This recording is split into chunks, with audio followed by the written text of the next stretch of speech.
Hey everyone, welcome back to RPG Imaginings. Today I'm going to be continuing my series for I Make a Character for Runequest role-playing in Glorantha. And last time we had a video, I had defined the very basics of my character, such as I decided on a name for her, what homeland she was from, her tribe, and her clan. And in the last video, I had picked Erneldari, not really knowing much about it at all. And since then, I've been doing a little bit of research so that I can have a better understanding of the world, since the world seems to be so important for defining who your character is in RuneQuest and why they're questing in the first place. And so I went to the resources that I had available for me, which this is the book that comes with the Game Master Screen Pack. And I have the slipcase set for RuneQuest role-playing in Glorantha, and this is one of the books that comes as part of that, and it's an adventure book. It's a thick adventure book with really high-quality paper, clocks in at about 120 some odd pages. But as I was leafing through this, I noticed that there's this whole section on the Kolimar tribe, my tribe, its history, some of the things that happened, Second Wave, Beastmen Wars, which we'll be learning more about this as we continue to make our character here shortly, the king list. But the big thing that I want to point out here is that there's a section that defines the specific tribes and what their situation is, and there's an entry here for the Erneldari, the one that I selected. And so just reading really quickly, one of the largest, oldest, and most powerful clans in Sardar, the Erneldari, number some 1,600 members. They are named after the earth goddess, who is their patron and protector. The clan whiter is a sacred corn snake, and harming such snakes is taboo for clan members. Okay, well, you know, I'm an ecologist and I believe in protecting snakes, so this works out pretty well. One of the original clans descended from the Black Spear. The Erneldari was once the royal clan of the tribe, their first clan chief being the son of Kolimar and Hariva. Although their bloodline is now extinct and has been for years, the clan still plays a leading role in tribal politics. And I could continue along here, but I just wanted to point out to everybody that this is sort of the background of the Erneldari. And what I learned from this section is, since there is a connection for this particular clan with the earth deities, that may end up being one of the runes that I choose to emphasize for this particular character, although we're going to make that decision a little later on. So I recognize that some of you may not have the slipcase set. This information comes from this book contained within the slipcase, but the point is that one of the things that I really like about the slipcase set is that it includes this additional information. They sort of went for depth on Sardar and the region surrounding Dragon Pass, and other aspects of RuneQuest World Glorantha, I'm sure, are going to be fleshed out in other supplements in the future. And so let's continue on with our goal here. In part 2, we're going to tackle this family history section right here. All right, let's dive right in. So, your adventurer's family history strongly influences their drives and passions. Occupations are largely hereditary in Glorantha,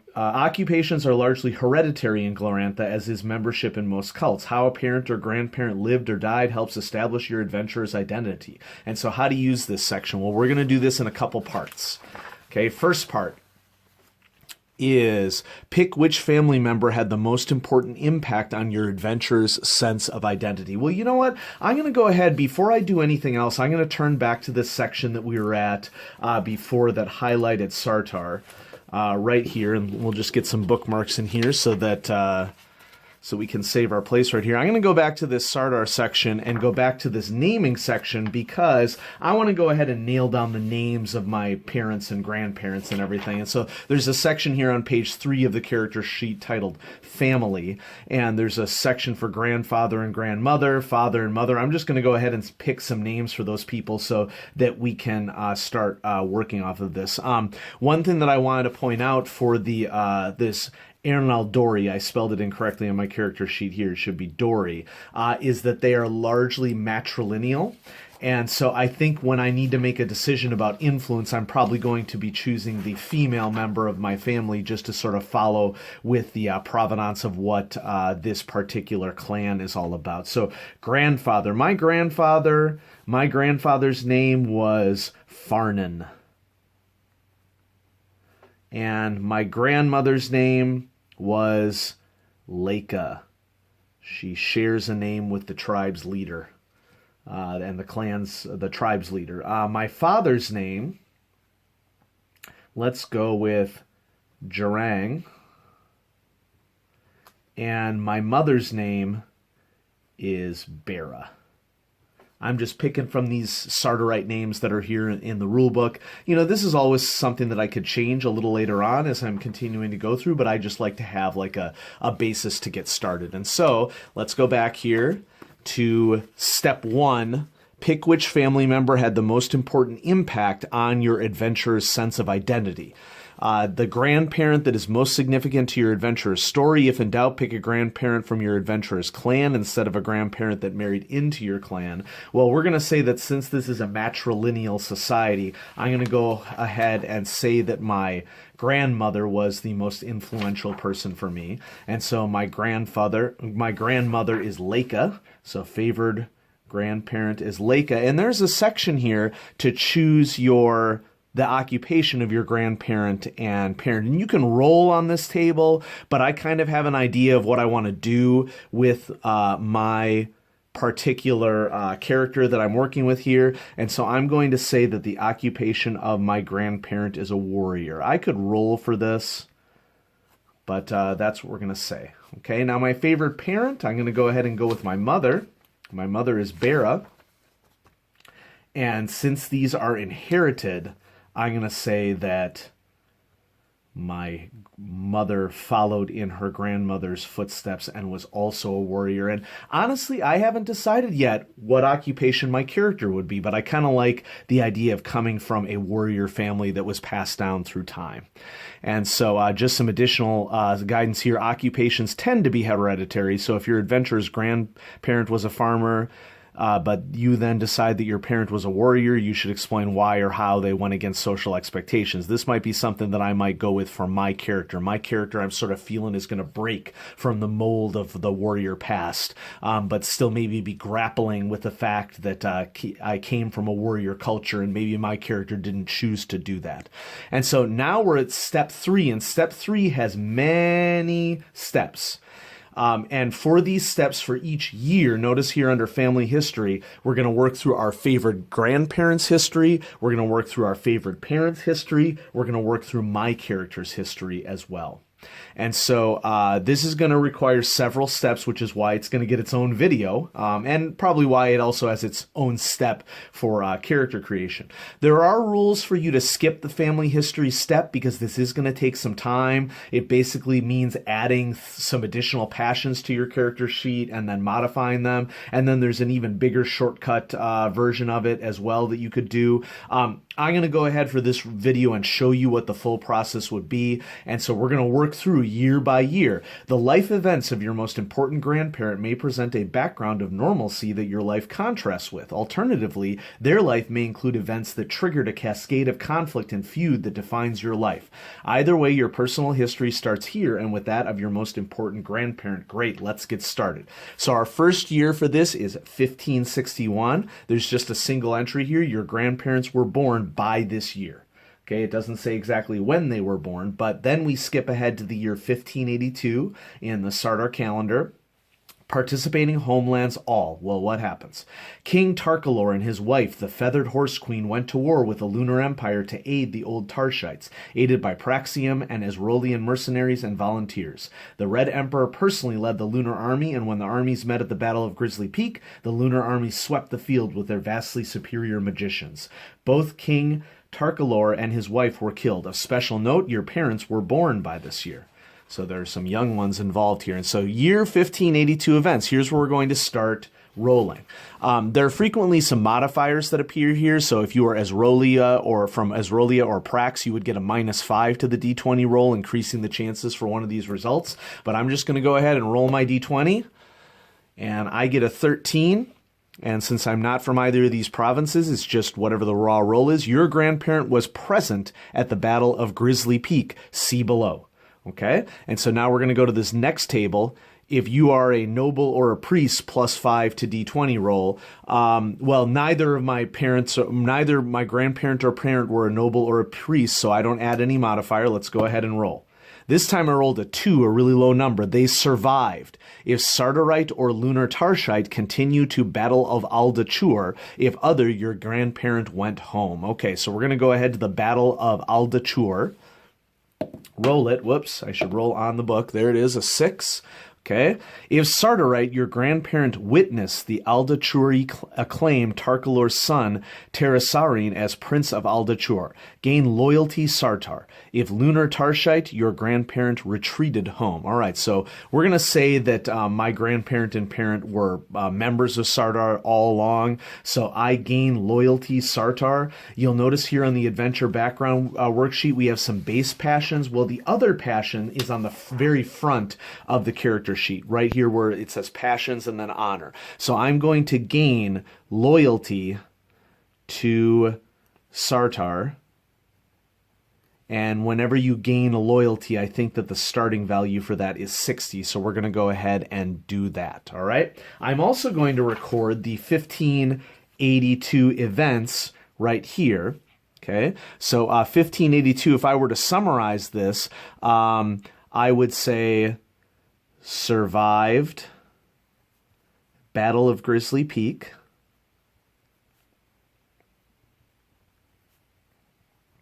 and then witnessed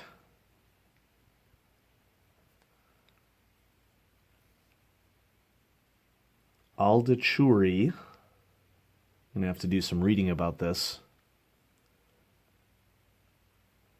Acclaim of Tarkalor's son, Terasarine, as prince. All right. So my grandparents survived that. Now we skip ahead to year 1597. Notice here on the character sheet it says your parents were born by this year, just a reference for us in the text. So moving right along to year 1597, participating homelands.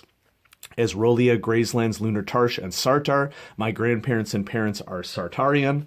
So lunar assassins killed members of the Sartar royal house in the Holy Country, and many got entangled in the cycles of murder and vengeance. And so here we are, we have some year 1597 events. None of these modifiers apply to my grandparents, so I'm just going to go ahead and roll on my d20. I got a 13 again. That's in the 11 through 17 bracket. Fought in the Holy Country and survived. So let's write that down. Fought in the Holy Country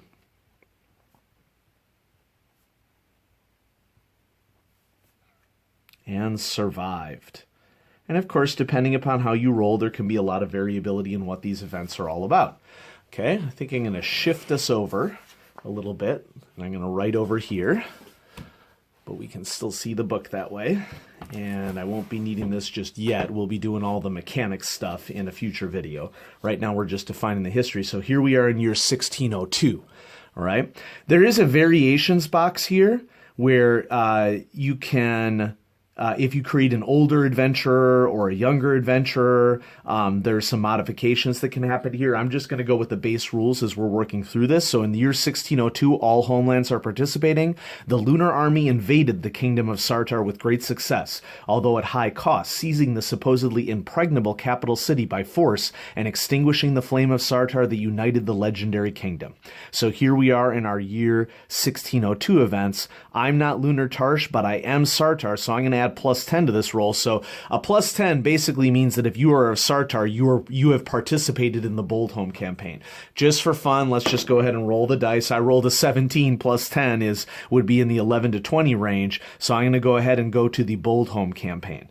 All right, I'm going to go ahead and write this under 1602 as well, just so that we know what our context is here. Bold Home campaign. And what was our outcome from the Bold Home campaign? Well, plus 5 because I'm Sartar. If you are a Sartarite noble, priest, or warrior, additional plus 5. So I'm going to have a plus 10 to this roll. Let's see what happens. 9, 19, 18, 19. Oh no, my grandparent was devoured by the crimson bat. Your grandparent's soul no longer exists. Gain hate chaos at 70%, or hate lunar empire at 70%, or add 20% to one of those passions. All right, so let's just record so devoured by the crimson bat.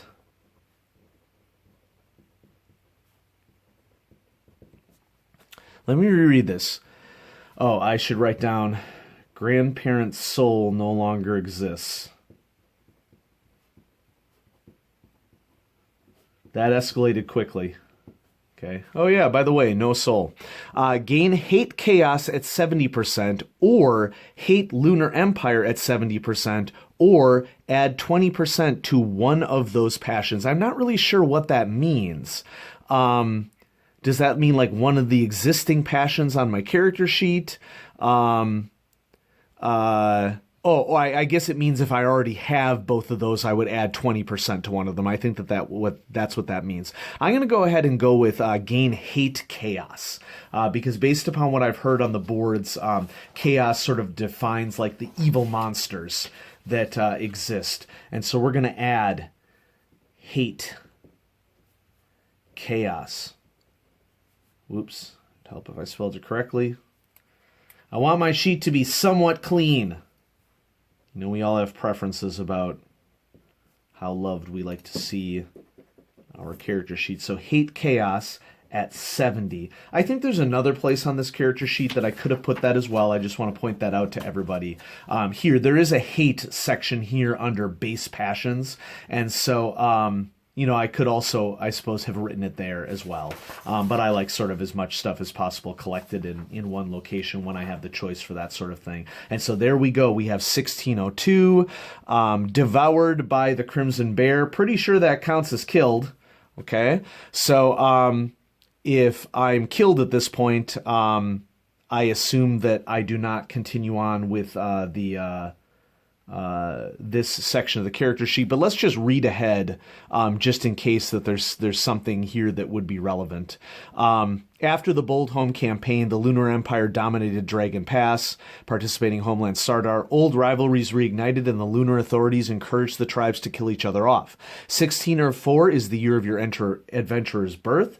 Your parents are married by now, if at all. Your adventurer was born sometime in 1604. Your adventure will be 21 in 1625, the year this game is set. And so there are various interim year events. I suppose, yeah, these seems like they all... This seems like it all pertains to grandparents at this point, and so I think I go ahead and skip 1603, 1604, and if we go back here, you know, since I was devoured, my grandparent was devoured by the Crimson Bat. Yeah, these all reference other campaigns and whether or not they were survived or killed. And so since my grandparent was killed in 1602, but my parents survived, we're going to go ahead and go on to my parents' favorite history. If your favorite grandparent survives this long, nope, they retire from adventuring. Now your favorite parent begins adventuring. Determine your mother's and father's siblings if desired. See the family section on the family and holdings sheet. All right. You know what? I'm going to wait for siblings, I think, until a little later on. And I'll decide whether I want to add them a little later on. Well, I mean, maybe we'll encounter some things here that reference siblings. And if I were to encounter things like that, I will just go ahead and reflect who I want my siblings to be on the character sheet when we get there. And so let's continue with my parents' history. There's a little box here about marriage. If your adventurer's parents were married, they would have been married by the year 1605. Gloranthan societies recognize many different types of marriage, including year marriages, marriages intended to last only 1 year but which can be renewed, polygamy and polyandry, marriage to more than one partner, and long-term marriages intended to ally two clans. If your grandparent has survived this long, congratulations, you can now retire. Okay, your parent typically typically has the same occupation as your grandparent, determined by the occupation table on page 28. However, you may always choose a different occupation. If one of your parents dies, you may decide that the surviving parent remarries. So participating homelands here for the year 1608, we have Lunar Tarsh and Prax. This all pertains to Lunar Tarsh and Prax, and so I'm not going to do this given that my parents are Sartorites. Parental siblings, if you wish to determine the number of siblings for your adventures, mother and following, you can make some rolls to do that. Well, you know what? Since we have this box here, let's just go ahead and do that. If you wish to determine the number of siblings for your adventures, mother and father, do the following, and it gives us some suggestions. I'm just going to grab some dice here. Looks like I need D6 for the parent there, and I have a special D6 that I'm going to go ahead and showcase on the channel because one of the things that my friends and I do, we produce custom D6s through ChessX for our various games, and so I'm going to use the one that I crafted for our Horror on the Orient Express game that we did in our last major game event in September 2019. So you can see that I got the folks at ChessX to put a little train on this purple and black and white swirled die, one of my favorite D6s. So we got a D6 ready to go for that. Let's just go ahead and define my parents' siblings, and this will be placed on the back of this sheet, page 3, for the sibling list. So father, roll 1d6 minus 1 to find the total number of your father's siblings. Okay. Next, roll 1d6 for each sibling. An even number results in a male sibling, and an odd number is female. These are your paternal aunts and uncles who live in adulthood, okay? And so here we have our aunts and uncles. To determine your mother's siblings, follow the same process used for your father's siblings. These are your maternal aunts and uncles who lived to adulthood. And the fate of your parents' siblings can be determined by rolling on the following table. You can give them names now or later, or the game master can do so when it becomes relevant. Though determining so many potential aunts and uncles might seem a needless detail, family is the heart of the clan and tribe, and these relatives provide a rich tapestry connecting your adventure to their clan, as well as offering up exciting opportunities for social maneuvering. So I'm going to go ahead and define some parental siblings since we're not going to do year 608. And so first thing, let's do father, 1d6 minus 1. Oh, I rolled a 1, so my father has no siblings. That's really interesting. Okay, my father was an only child, and you know what? That could actually make sense under this context, because if this is a matrilineal society, maybe my father didn't have any siblings, and that's why he came to the Kolimar tribe and married into my mother's family in the Kolimar tribe. Let's determine my mother's siblings. 1d6 minus 1. Here we go. My mother had 5 siblings. 6 minus 1. I'm of the opinion that the symbol should always be the maximum number on a d6. Some people have symbols for the lowest number on the d6. I feel like if you're going to roll a symbol, it should count for something awesome. That's sort of my rationale behind it. So I have 5 siblings, okay? And then roll 1d6 for each sibling, and it will determine whether it is a aunt or an uncle. Even is male and odd is female. So number 1, this is aunt 1. I'm just going to go ahead and put aunt 1 down here, okay, as we go along. Here we have even. This is uncle 1. Next, a 5 is odd, aunt 2. Ooh, even, uncle 2. So far we're right along. And then 2, we have a third uncle. That'll be interesting to flesh out. I'm not going to name them right now, but I think it's cool that at least we defined who they are. You know, let's go ahead and just determine their fate as well. Okay, and we're going to need d20 rolls for this. So aunt number 1, 5, alive and married.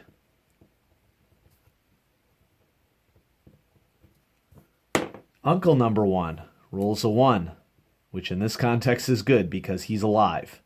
You know what? He's alive, but maybe he's my unsupportive uncle. I don't know. We'll have to decide that. Aunt number 2, 18. Ooh, she died, and she never married. We'll have to think about what the context of that are in this culture. Uncle 2, alive and married. Uncle 3, 8. Just squeaked in as alive and married. So I have a lot of living aunts and uncles, but one who never married and died. Think about when when they died. Okay, so we'll mark the dead box there. And then we'll go ahead and turn the page here. We didn't do 1608 because that doesn't have anything to do with Sardar. Okay, and so we'll move it over. That's really cool art right there. Sort of a shaman holding a sword. That's super cool. And then a relief showing Starbrow's rebellion from 1613. So now we're at 1610. Got to go on the other side of the character sheet. We're under Favored Parents History, 1610. This is going to be for my mother. Lunar, Tarsh, and Prax are the participating homelands for year 1610. I don't see Sardar, so there's no significant events that happen in 1610 for my parents. Let's move right along. Ooh, there's a random causes of death table. I could apply that to one of my family members. The following table can be used to determine a random cause of death for past family members. Taking a passion related to the cause of a family member's death is appropriate and encouraged. Alternatively, you can always work with the game master to decide the cause of death for past family members. You know what? Let's go ahead and do this for my aunt that died. Okay, aunt number 2, dead, never married. Let's see what happened to her. I'm going to roll 1d20 on this. I rolled a 14. She died of old age, followed by an illness, and was never married. That's really interesting. Okay, I don't know where you know what? Let's just draw an arrow here. We can add to this. Dead, never married. We're going to say that she died of old age and an illness. That's interesting. That aunt number 2 was probably actually aunt number 1, the oldest aunt. Okay, because we want to try to work out how she died of old age or illness when this is all sort of recent events happening. Let's get back to what happens in each of the years. I suppose. Oh, we've already defined that the Crimson Bat killed my grandmother. So participating homelands for year 1613, Grayslands, Lunar Tarsh, Prax, and Sardar. So Sardar finally gets an entry for Favored Parents History. Outraged by the lunar presence and urged on by social unrest, the Sardarites rebelled in strength and temporarily expelled the lunar army. The Lunars regrouped, and under the leadership of General Fazur Wide-Red, soundly defeated the rebels. The Red Emperor appointed Fazur Wide-Reed the Governor-General of Dragon Pass. So year 1613 events. Here are our modifiers. This first one does not apply to me. This second one does not apply to me, but Sardar gives it a +5. So I'm going to add +5 to this roll. Oh, I only rolled a 3, so it was a normal year for me. Starbrow's rebellion is not something that my parent was involved with. So this is 1613. This is a normal year for my mother. All right, moving right along, chugging along. Year 1615. Sardar does not participate in the year 1615. That's Grayslands, Lunar Tarsh, and Old Tarsh. Year 1616, Azrolia and Prax. So Sardar does not participate in year 1616. And then year 1618 is Azrolia. Sardar does not participate. And then year 1619, Sardar participates. So the lunar army invaded northern Hendriking lands and took the city of Kars. King Broyan of the Hendrikings retreated to the fortress temple of Whitewall with his companions and withstood every lunar attempt to take the city. The Crimson Bat is sent to Dragon Pass. The Crimson Bat comes back in my character's history. Is sent to Dragon Pass to strike fear into any who would rebel against the Emperor. And so here are our modifiers. Sardar is a +5 to this roll. A 1 plus 5 is 6. It ended up being a normal year once again. So it appears that my mother wasn't involved in a lot of these war dealings. She was maybe being a warrior was protecting the capital or something during these times. And so this is, once again, a normal year. I like this variability that can happen here because you know what? Sometimes no news is good news, right? And so, as we continue on, turning the page, we're going to go to 1620. 1620 applies to Sardar. So, the lunar army decisively defeated the Melconwell army in battle and accepted their surrender. The Hendriking king and his companions held out at Whitewall, defeating everything the Lunar army threw against them, including the Crimson Bat. So, year 1620 events. I don't see any modifiers for Sardar, so we're just going to roll normally. And I get an 11. 11 is, oh, my favorite parent died. 1620 died. And I'm going to go ahead and mark the killed. Okay, and let's go ahead and go back and roll on that table. It's suggesting the random causes of death table here. Okay, and I'm going to roll on it. I got a 6. Killed in battle with a neighboring land. Gain hate other homeland. Look at the map on page 134 and 135 and pick one. So, killed in battle with neighboring land.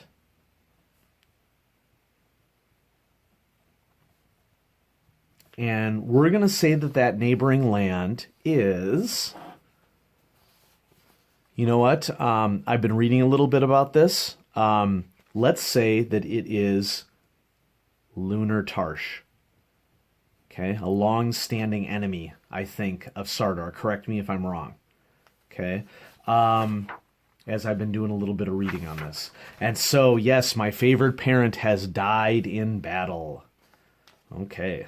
That's a bummer, but you know what? That's what makes people who they are, right? Okay? So, 1621, everyone participates, but this is still parental stuff, and and I got to make sure that I write down my passion, too. Okay? So, my passion that we're going to add for this one is hate Lunar Tarsh. I will avenge you, mother! I will avenge you, Bera! It's happening. All right, so now we move on to my character's history, your history. If your parent has survived until now, nope, congratulations, can't accept your congratulations. You should retire them with dignity because now it is time to determine your adventurer's background. An adventurer aged 21 in 1625 would have come of age in 1622 and can now roll on the events table. All homelands participate. The Red Emperor appointed Titius the Bright as the Lunar Governor General of Dragon Pass. And just so you know, folks, my phone has this tendency to cut out, like save the file at a certain point. And so if there is a break in this, I apologize. Yeah, just want to forewarn you about that. Replacing Fazur Widereed, King Broyan re-emerged and his Hendriking tribe rose in the rebellion, joined by many volunteers. Hordes of scorpion men emerged from Lawrence's footprint, serving the chaos demigoddess called the Queen of Jab. The Great Winter continued until the Battle of the Auric Hills, when Broyan's rebel army ambushed and defeated the Lunar army by partially reviving Orlanth and Ernalda. The pro-lunar Queen of Ezrolia was overthrown in a coup d'etat, and civil war erupted in that land. Here's our modifiers. Sardar is +5. I rolled a 9. +5 is 14. Great Winter, Year 2. See below. Okay, so I'm just going to write down Great Winter, Year 2, under my history. And I roll again, this time with no modifier. Hoo-ha! 3. Nearly froze to death. Kept alive by, roll a d6 or pick one. Okay, so nearly froze to death. Okay, and I'll go ahead and roll a d6 on this. I got a 3. Murder and burning of enemies. Gain hate another clan or people. Okay. This is how I was kept alive. Murder and burning of enemies kept me alive. Hate. Gain hate another clan or people. Okay. Hate. Earlier it had suggested looking at a map. So let's go ahead and do that while we're here. Okay, and so random causes of death. And we had rolled this one, killed in battle. See map on page 134 and 135. So we'll go ahead and mark this off. And then head to 134, 135. Almost. Here we go. All right. Tribe or people. It's pretty overwhelming. Okay. You know what? Here's, around this area is where Kolimar is located, I think. Let me see if I can get a little bit closer here. Okay, because that's the region of Sartar around there. You know what? Let's say I see Dragon Newt wilds. Let's say we're going to go with hate Dragon Newts. Seems like a classic Runequest elder race. Let's go with it. Let's do it. And I'm going to write this under my passions as well. Okay. So, hate Dragon Newts. My character is just kind of filled with hate. I find this interesting. All these start at 60, I believe. Okay. And then continuing right along. Okay. Ooh, random boons. That's interesting. Let's see what sort of random boons might happen to my character. All right. So, oh, and I'm not going to be using either of these tables because they were on things that I didn't roll on, and so we're at year 1623, participating homelands all. The new Ezrolian queen gained a new ally when King Broyan and his ragged army of volunteers arrived and defeated the Graysland horse army. The feathered horse queen was killed soon after by her own bodyguards. The lunar army arrived in Ezrolia and besieged Queen Samastina and King Broyan and Nochet.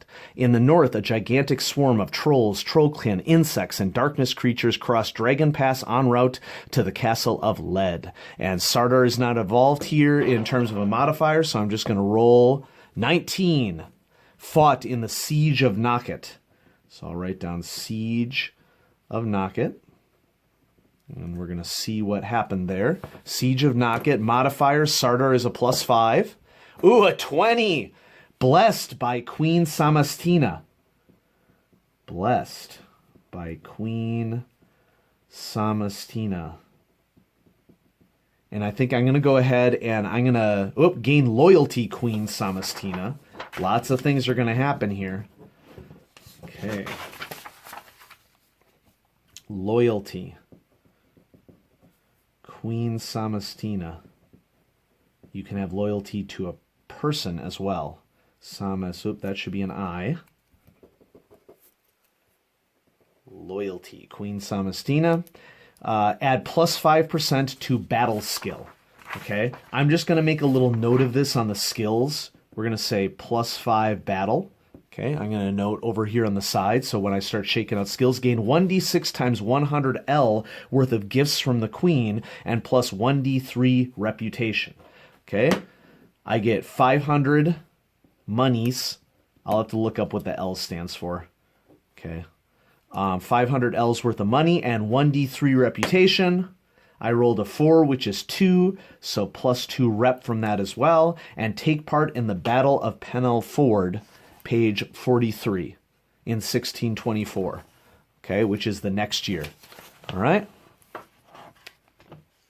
So that's telling me to go right away to the Battle of Parental Ford. So I think I'm going to go ahead and do that. So that's right here, Battle of Parental Ford. Lunar Tarsh, Sartar, +10 to the roll. So I'm going to go ahead and roll 1d20, get a 15, +10 takes me to 20. Fought with great glory. All right. Battle of Parental Ford. Fought with great glory. You know, it seems like breaking from my grandparent and parent wouldn't necessarily make a lot of sense here, but maybe I'm so disgusted by war, too. Gain honor or devotion deity and add +10 to battle. Gain 1d6 reputation. All right? So, I'm going to have a lot of passions from this. I mean, the argument for doing the family history is that you can get a lot of passions that can drive role-playing, it seems here. So, gain honor or devotion deity. I'm going to go ahead and gain honor. Okay, and add +10 to battle. We'll add another +10 to battle over here on this side of the character sheet. And gain 1d6 reputation. Waha! 4. So +4 reputation. And then pick whether you accompanied Argrath to Jolden Goldentooth summoned or aided Herrick the Berserk in sacking the City of Wonders. It seemed like I don't view myself as a sacker, so to speak, as my character is a sacker. And so I'm going to go ahead and say that I accompanied Argrath. And I'm just going to leave that because then we can write out down here Jaldon Golden Tooth summoned. All right. And that leads us to 1625, the current year, with the White Bull Society behind him. Argrath liberated Pavis from the Lunar Empire and was proclaimed King of Pavis. Argrath led his Praxian allies to Dragon Pass, but was defeated by lunar sorcery and retreated to Pavis. At the same time, King Broyan was killed by lunar sorcery. The Lunar Empire gathered thousands of magicians, priests, and nobles to consecrate the new Temple of the Reaching Moon and extend the lunar grow line over all of Dragon Pass. A group of Sardarite hero questers led by Kalir Starbrow invaded the lunar ceremony and summoned a true dragon beneath the temple. The dragon devoured the temple and the attendees in minutes. Most of the military and magical might of the Lunar Empire in the provinces was annihilated. And let's see, year 1625 events. I guess we're going to go ahead and roll on this because I don't see a specific reference to Jaldon Golden Tooth summoned. So we're going to go ahead and roll on the table. I'm not going to read this text up here, okay, largely because this video is getting a little long and I don't want it to go any longer than needed. I'm going to go ahead and roll on my year 1625 events. 13. Witnessed the dragon rise and survived. I mean, well, that makes sense, okay? Witnessed the dragon rise and survived. And it also says, if Old Tarshite, nope, if Sardarite participated in the liberation of Sartar. So, I need a little bit more space here. Liberation of Sartar. Okay. Liberation of Pavis, liberation of Sartar. Here we are. Move this so we can write. Here we go. 18. 11 through 20. We witness Kalir Starbrow acclaimed as Prince of Sartar and Boldhome, gain loyalty Sartar, and add 5% to battle. Well, I think I already have loyalty Sartar. Let's double check that. Okay, yep, I already have loyalty Sartar, and so under these circumstances, I think that I just add a boost to that. I'm not really sure how much to add. Let's go ahead and record what happened. Witnessed Kalir Starbrow became the Prince of Sartar in Boldhome. Okay, gain loyalty Sartar. And so, you know what? Down in the comments, if you are an experienced RuneQuest role-playing in Glorantha player, if I already have loyalty Sartar, let me know what I should do under these circumstances. Okay, is this a plus 10? Is this a plus 20? What happens given that I already have the loyalty? And I'm going to go ahead and add my plus 5 to battle as well as a result of my character's history. All right, it was kind of a long video, but you know what? We are uncovering a rich, passion-fueling history of my character from my parents all the way through my grandparents. And so one of the cool things about Runequest is it really develops this rich history for your character. And so thanks for watching. In the next video, we will tackle rune affinities. And so thank you so much for watching. And I'm going to be having more in these series coming out as things progress. Thanks a lot for watching RPG Imaginings.